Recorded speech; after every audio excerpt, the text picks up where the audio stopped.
Agradeço a colega Narti, eminente presidente da nossa AMAB.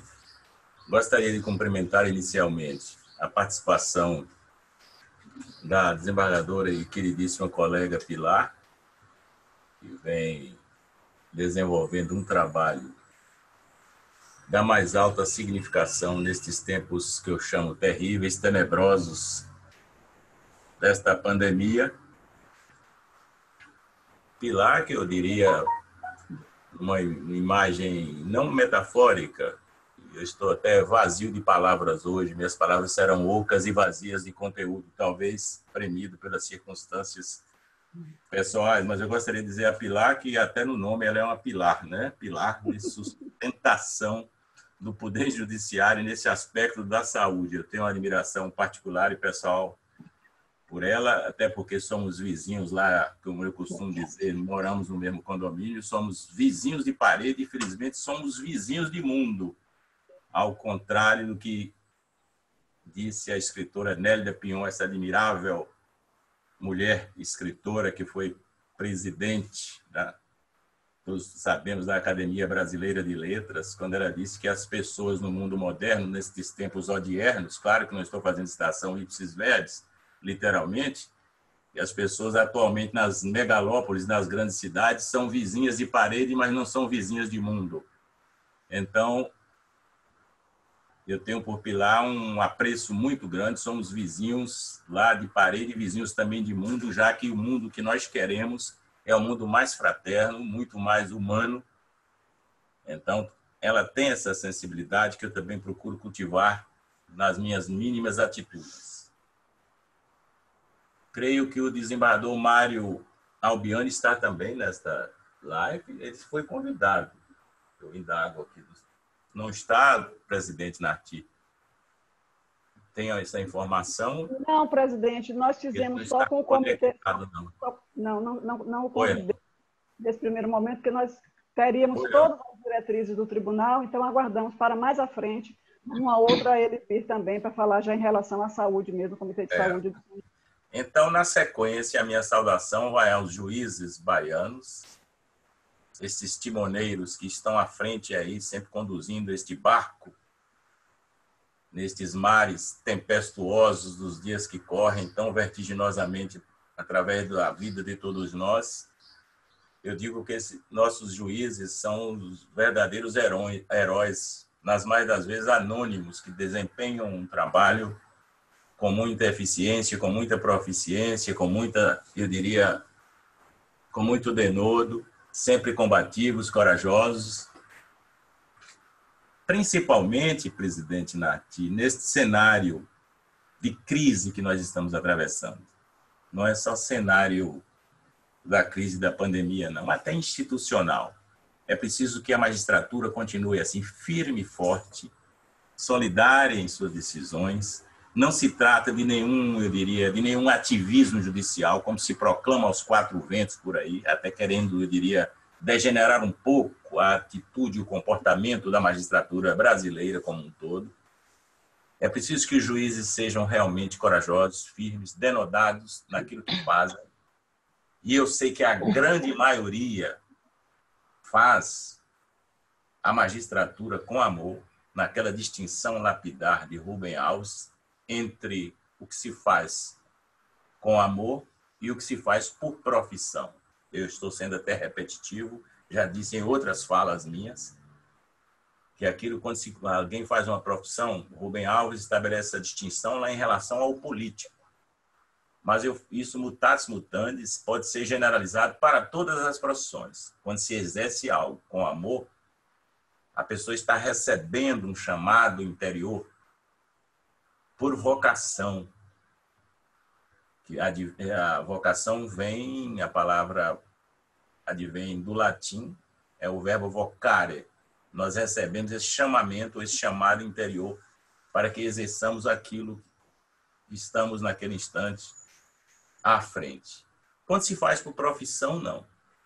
A meta, optata, o desejo maior é a remuneração. E aí, às vezes, a profissão se degenera. É preciso separar que nós estamos em uma zona fronteiriça muito grísia, muito cinzenta, entre a pessoa que faz algo por amor, ou seja, por vocação, e o que faz por meramente profissão. Pois bem, com estas palavras de pórtico, eu gostaria também de estendê-las aos demais participantes.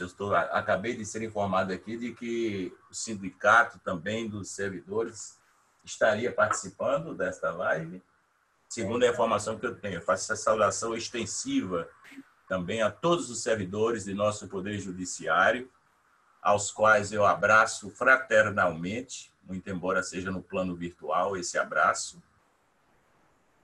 Gostaria também de fazer uma saudação especial ao meu querido amigo Dr. Rogério, que é o nosso diretor médico aí, e o Dr. Paulo Ferreira, que estão à frente dos serviços de saúde aqui do nosso Poder Judiciário.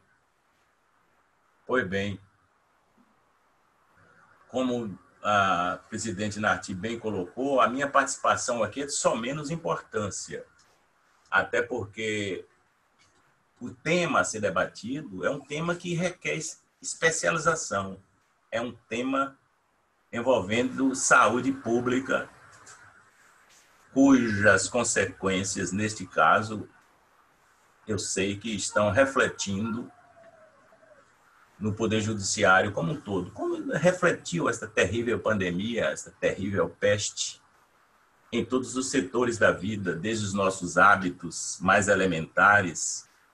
Eu vejo hoje, estava dizendo aqui outro dia com a nossa juíza querida aqui, doutora Eduarda, eu vejo as pessoas com a indumentária. Quem imaginava o ser humano usando máscara no século XXI?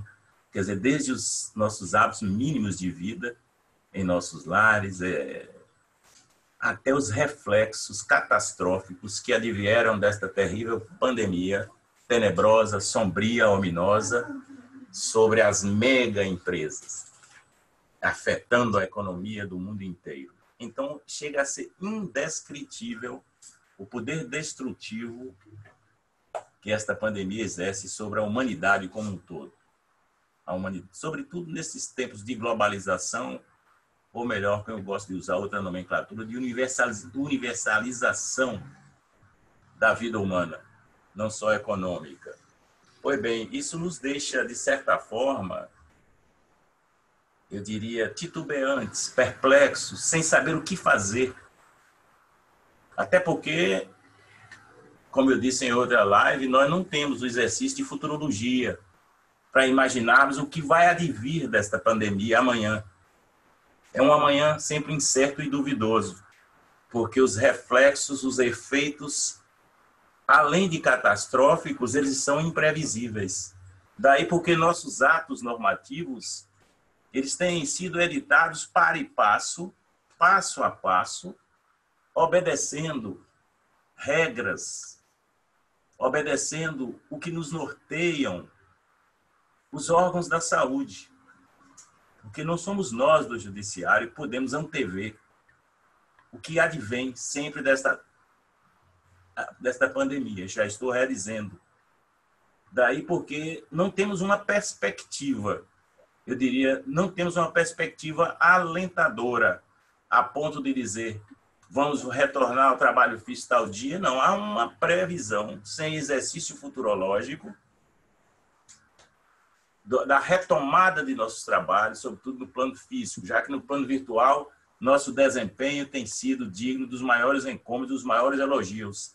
Haja vista a quantidade de decisões, de despachos, de sentenças, de julgamentos que o Tribunal da Bahia proferiu exatamente nesse período crítico desse trabalho virtual, à distância, e que nos colocou, esse trabalho nos colocou nos primeiros planos, eu diria, nos primeiros lugares, no ranking nacional dos tribunais, não só de médio porte, comparativamente aos maiores tribunais do país, nossa posição é muito cômoda e digna dos maiores elogios. E por evidente que isso não é obra de um homem só. Eu costumo repetir o que disse um escritor certa feita: eu não sou ninguém, alguém mesmo só é o povo. Mutatis mutandis, eu dizia, como presidente de um tribunal, eu não sou ninguém. Alguém mesmo, são os juízes, os embargadores, os servidores. Esse povo específico que compõe nosso Poder Judiciário é que está sendo responsável por todos esses avanços que nós tivemos, malgrado este cenário lúgubre, sombrio desta pandemia. Então, eu estou até emocionado, as palavras estão sendo evoladas, emanadas do meu coração. Repetido também o poeta Mário Quintana, que eu sempre repito, as palavras da boca são inúteis se o sopro não lhe vem do coração. Então, toda vez em que eu falo num instante desse, eu me sinto deveras emocionado, porque num instante de tantas dificuldades, nossos magistrados, nossos servidores, e eu tenho contado, inclusive, com a compreensão do Sindicato dos Servidores, da própria AMAB, que tem os seus anseios reivindicatórios, isso eu acho que é supernatural, cada um está no seu papel, mas tem essas instituições representativas das categorias têm se mostrado neste cenário solidária, querendo o melhor para o Poder Judiciário da Bahia. Tem os pleitos, tem as reivindicações, e são naturais que elas existam. Afinal, são classes representativas de categorias. Por via de consequência, os pleitos terão que partir das classes, aliás, dessas instituições que representam as classes, as categorias. Senão, não haveria razão de ser. Seria um inutensílio a existência da AMAB, a existência do Sindicato de Servidores. Essa palavra inutensílio eu estou utilizando do poeta pantaneiro Manuel de Barros, não é minha. Estou colocando entre aspas, ainda que no plano oral da minha fala.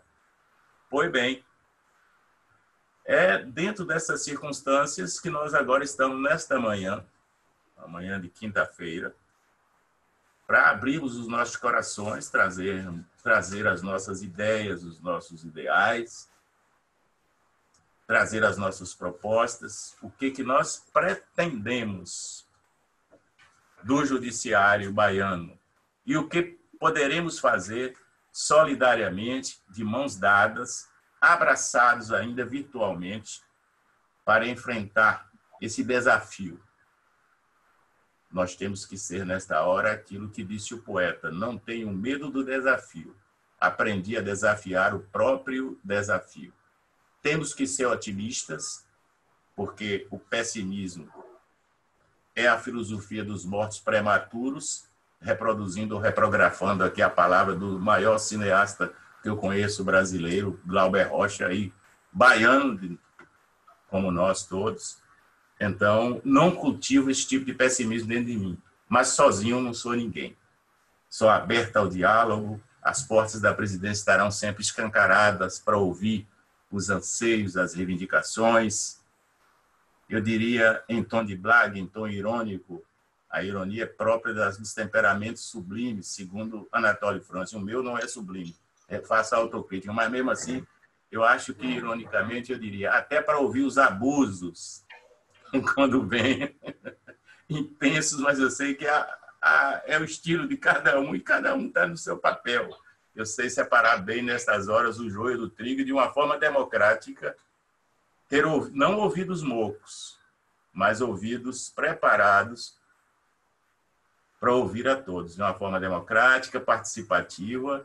Estou sempre aberto. Não é só de coração aberto, não, é de atitude comportamental também aberta para escutar as aspirações, os desejos, as reivindicações, as cobranças das categorias que estão aí hoje representadas neste momento.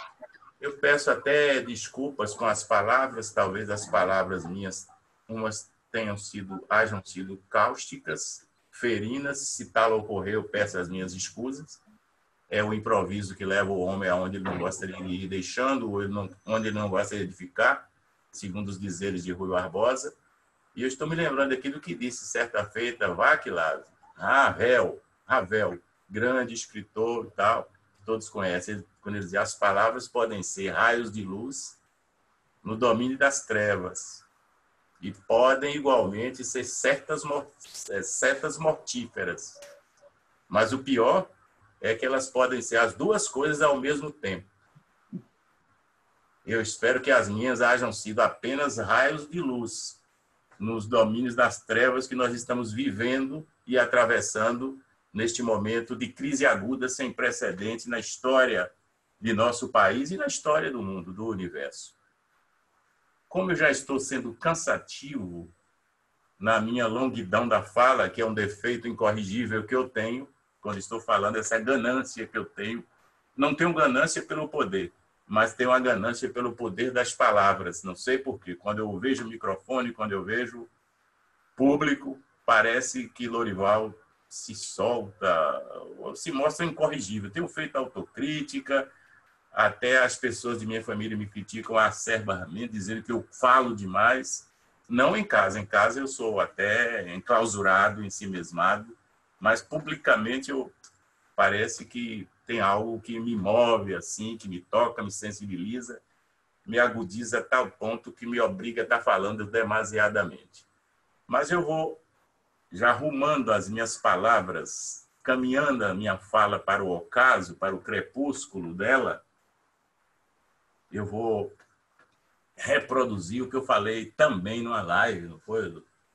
Aqui que fizemos com o ministro Schietti, dentro do meu cenário, mas o cenário aqui é apropriado, para não usar uma palavra erudita e pedante, apropriado o cenário. Pois bem, nós estamos falando de saúde. E aí eu tenho que remeter-me intelectivamente que nós estamos vivendo nestes tempos sombrios e tenebrosos, desta pandemia que nos aflige a todos. E nesses instantes assim, é bom que recorramos à poesia, à literatura, para que todos possamos fluir, como eu disse, sem parar pela vida fora.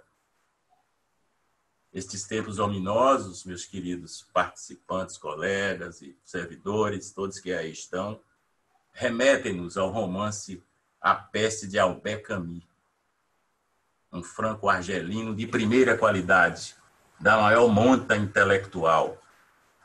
Digladiava com Jean-Paul Sartre em termos do existencialismo, naqueles idos já distantes do passado, e tiveram até uma dissidência intelectual por questões ideológicas que não vêm aqui agora a propósito.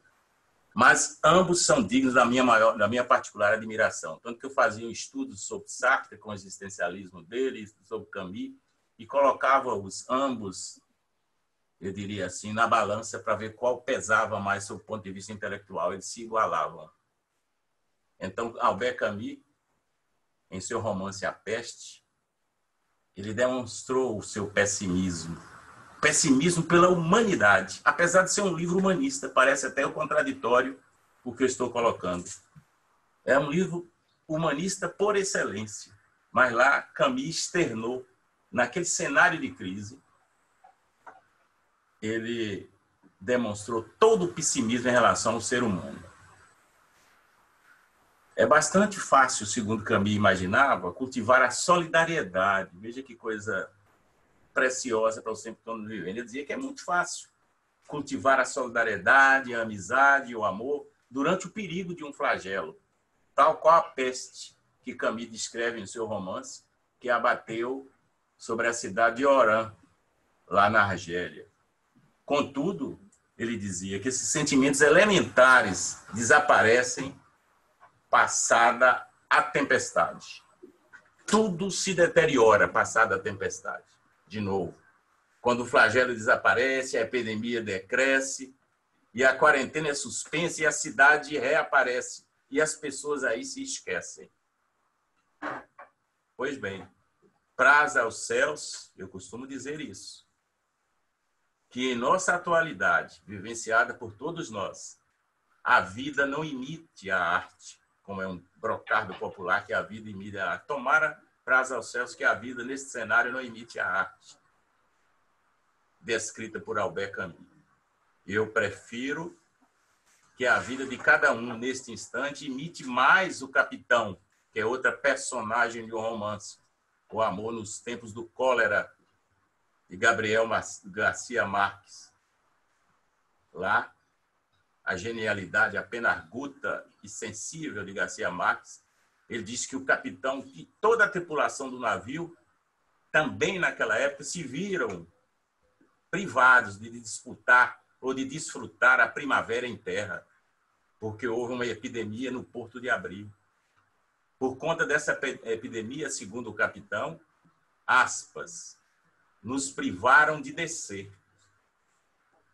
Aí o capitão narra um garoto que o escutava atentamente, um menino, tudo o que fez durante a quarentena. E aí, o que ocorre? Por conta daquela epidemia, o capitão diz que nos privaram de descer, disse ele ao garoto, depois de narrar a terrível quarentena vivida dentro do próprio navio. Privaram-nos desde os exercícios físicos, passando pela aprendizagem de imaginar a luz entrando dentro dele, segundo ele aprendeu com um hindu, que também era tripulante daquele navio. Até a mudança dos hábitos alimentares. Teve que mudar tudo em função daquela terrível epidemia. E o garoto, perplexo e com a sabedoria de uma criança, pergunta, privaram vocês da primavera? Então, ao que responde o capitão, sim. Naquele ano, me privaram da primavera e de muitas outras coisas. Mas eu mesmo assim floresci. Levei a primavera dentro de mim e ninguém nunca mais pôde tirá-la de mim. Então, eu tenho certeza absoluta que estão nos privando da primavera, mas que renasçamos sempre, devemos florescer sempre nesse renascimento, nessa ressurreição diária, para que finda esta terrível pandemia, esta terrível peste, aqueles que saírem daqui ou que só sobraram e passaram por esta tempestade, nestes mares revoltos dos últimos momentos que estamos vivendo, não percamos jamais a perspectiva e o sonho de que nós podemos fazer algo mais em prol da humanidade, em prol do ser humano, e não vamos deixar que a primavera pereça dentro de nós e que ela sempre venha como um eterno renascimento, como uma eterna ressurreição. Com estas palavras, eu peço as minhas escusas, as minhas desculpas se me alonguei em demasia, mas vou devolver a palavra aí aos debatedores, aos participantes, que são aqueles que têm conhecimento da matéria a ser debatida. Evidentemente que a presidente Narti, sempre ciosa dos seus deveres, suas obrigações perante a categoria que ela tão bem representa. É evidente que os representantes dos sindicatos aí também desejam ter participação ativa para que os sindicatos ecoem, sejam verdadeiramente a ressonância dos interesses das categorias que eles representam. A desembargadora Pilar, da qual eu sou um tiete admirador pessoal. Eu sei que ela não tem essa admiração recíproca por mim, mas essa admiração, tenho certeza do trabalho gigantesco que vem sendo empreendido pela colega, desafiando a todos os desafios. E a doutora Pilar é um expert nessa área de saúde e vai falar para todos o que vem sendo feito por parte do nosso Poder Judiciário. Doutor Rogério, doutor Paulo, enfim, os participantes que têm especialidade no tema, no assunto. Eu vou terminar a minha fala com a frase de um grande filósofo. A primeira condição esse filósofo era um filósofo cristão. À época ele dizia, a primeira condição para se ser algo é não querer ser tudo ao mesmo tempo. Então, principalmente nestes tempos de especialidade, nós temos que remeter para aqueles que têm o conhecimento específico em determinada área as respostas para as perguntas, para as indagações, para as formulações. Não se pode pretender querer saber tudo ao mesmo tempo. E eu não tenho essa pretensão vã e, eu diria, e imbecilizante pretender saber de saúde. Cada núcleo daqui, cada comitê tem seu papel. Nossa equipe técnica, nós temos aqui ao meu lado a equipe técnica do CETIM, a equipe técnica disso, daquilo, os juízes que me acercam, enfim, nossa equipe técnica é que merece todas as premiações, que merece todos os louvores, todos os encômios, em nome de nosso tribunal. O trabalho é deles. Lorival não vai além, eu diria assim, não me considero nem um timoneiro em meio à tempestade, a conduzir o barco em busca do porto da salvação, não. Eu me considero, eu diria assim, em termos metafóricos, um maestro de uma orquestra sinfônica. E o maestro, sabidamente, não sabe tocar todos os instrumentos, que vai desde o piano ao violino, ao violoncelo, ao canto orfeônico que vem lá do fundo, ou qualquer coisa assim. Ele se limita a ouvir e, através de um gestual, comandar aquela orquestra. Eu me imagino assim.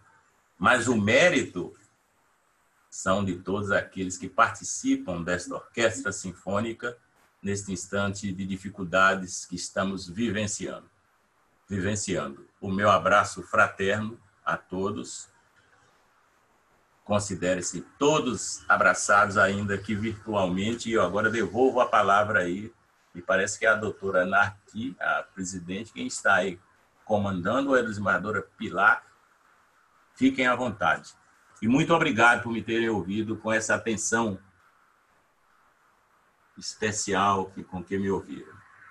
Minha querida e dileta presidente da AMAB, eu gostaria de agradecer a todos os participantes desta live. Foi muito boa, foi muito oportuna, o momento é crítico, estamos atravessando.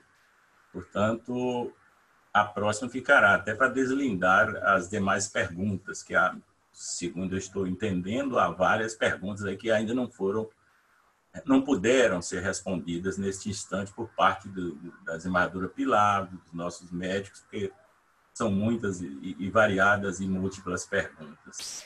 Parabéns à AMAB por essa feliz iniciativa, cumprimentando a todos os magistrados através da sua pessoa, da sua presidente. Há colegas desembargadores também, se eu estou informado, estão participando. A todos eles eu deixo aqui o meu abraço.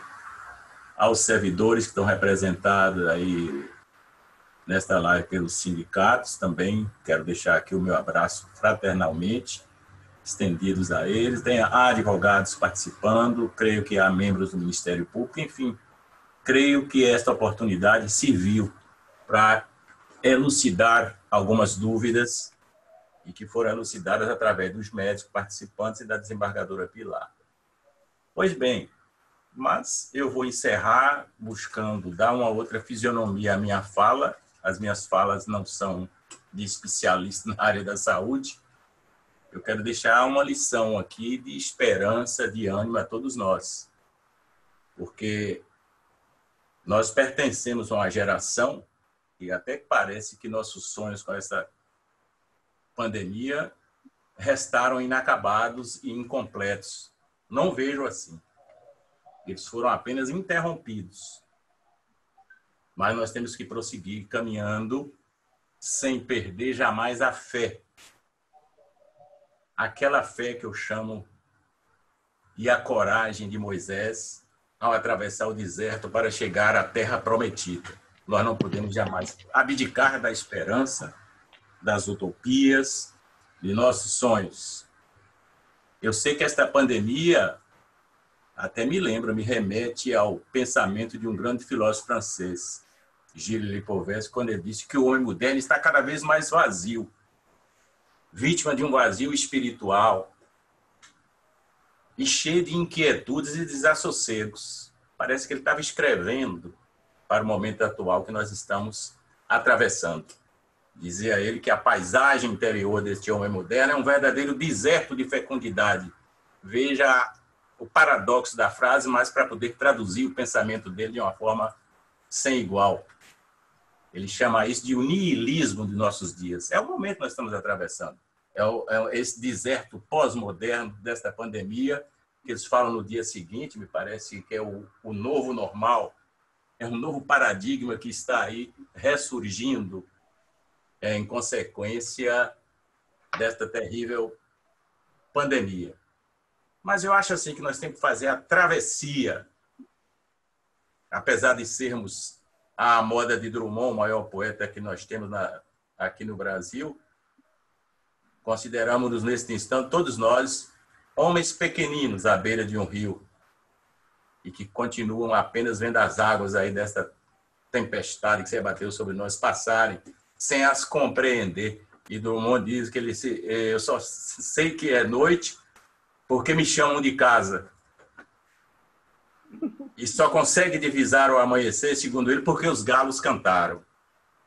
Mas a gente não pode perder essa perspectiva de fazer a travessia.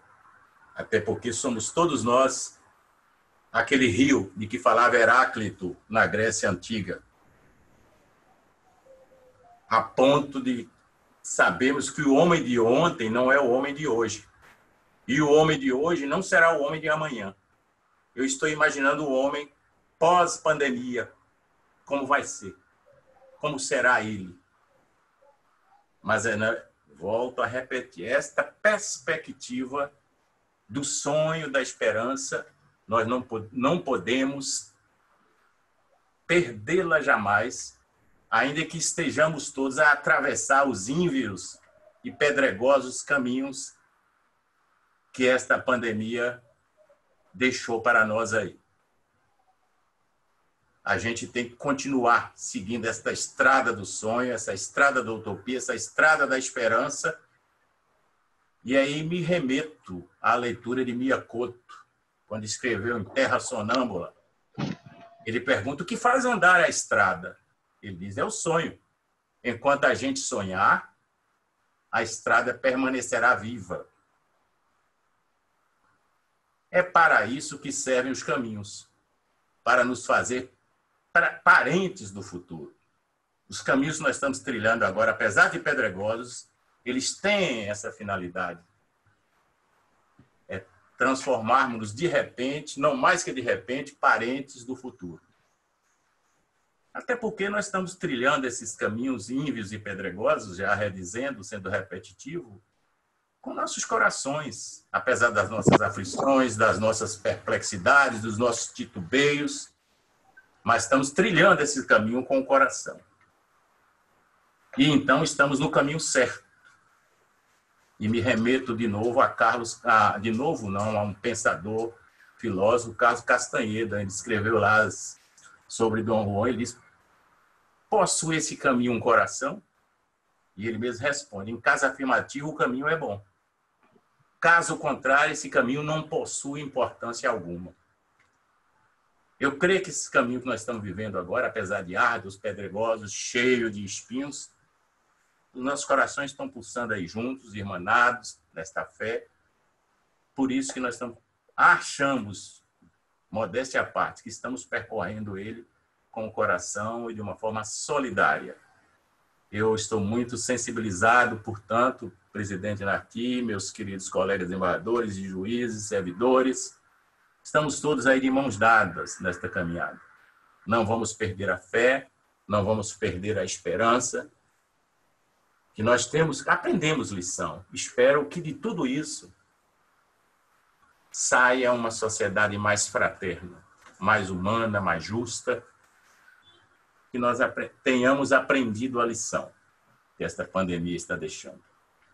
Com estas palavras, eu gostaria de finalizar a minha fala e rogar a habitual compreensão de todos os participantes pela minha guludice, quando volto a repetir, a minha fome, a minha guludice de usar as palavras, às vezes, de forma caudalosa, sem olhar o tempo. Mas é assim, eu estou sensibilizado. Contem aqui com a presidência, contem com toda a equipe que está aqui ao meu redor. Todos estão movidos e eu diria uma palavra que eu não gosto, imbuídos do mesmo propósito de fazer o melhor para os nossos jurisdicionados, para a sociedade baiana, e seguiremos, em termos de volta dos trabalhos físicos, etc., tal, que isso foi o objeto dessa live, nós seguiremos rigorosamente os caminhos que nos forem apontados pela ciência médica. É quem tem a última palavra, é quem vai nos sinalizar. Nós não podemos ter a vã pretensão, eu diria utópica e até irracional nesse particular, de querermos entender da medicina. Isso pertence à Organização Mundial da Saúde, aos médicos especialistas, eles que irão nos sinalizar quando deveremos retornar às nossas atividades. A vida humana não tem preço, está acima de qualquer cogitação mercadológica, até porque o Poder Judiciário não pode ser populista, não. Deixa isso para os maus políticos. Esse populismo sem parelhas de quem está em palanques e não desce jamais dos palanques. O Judiciário não tem palanque politiqueiro da politicária, como diria Rui, rasteira. Não. O Judiciário é um poder que tem o seu perfil diferenciado no aspecto. Ele tem preocupação pelo justo, pelo ético, por decisões constitucionais que vão atingir, em última instância, o seu destinatário final, que é o povo, que é o jurisdicionado, de forma que o Judiciário da Bahia, neste instante de dificuldades enormes, infinitas, e eu diria até intraduzíveis, terá o mínimo de racionalidade, com todos nós à frente da direção, não sou eu, mas todos nós que trabalhamos aqui em equipe, nós temos um mínimo de racionalidade humana para seguir as pegadas, ainda que dificultosas, da ciência médica. Então, com estas palavras, eu gostaria de finalizar esta live, mais uma vez, parabenizar a todos os participantes, deixando aqui o meu abraço fraternal, ainda que no plano virtual, para rimar com a rima pobre. Um beijo no coração de todos. Muito obrigado.